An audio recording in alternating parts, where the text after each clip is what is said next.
Open LCDPlayer. Click the Setting button. Communication. Choose Method 2. It supports the player update.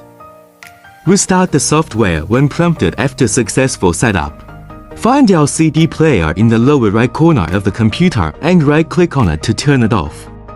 After the software is restarted, click Terminal Control. Player Update. Check the device. Select the upgrade file. Make sure the file extension is .apk. Delete the suffix when it appears as a number.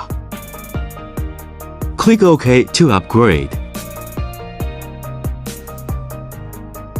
The upgrade process takes about 30 seconds. After the upgrade is complete, MagicPlayer will restart automatically.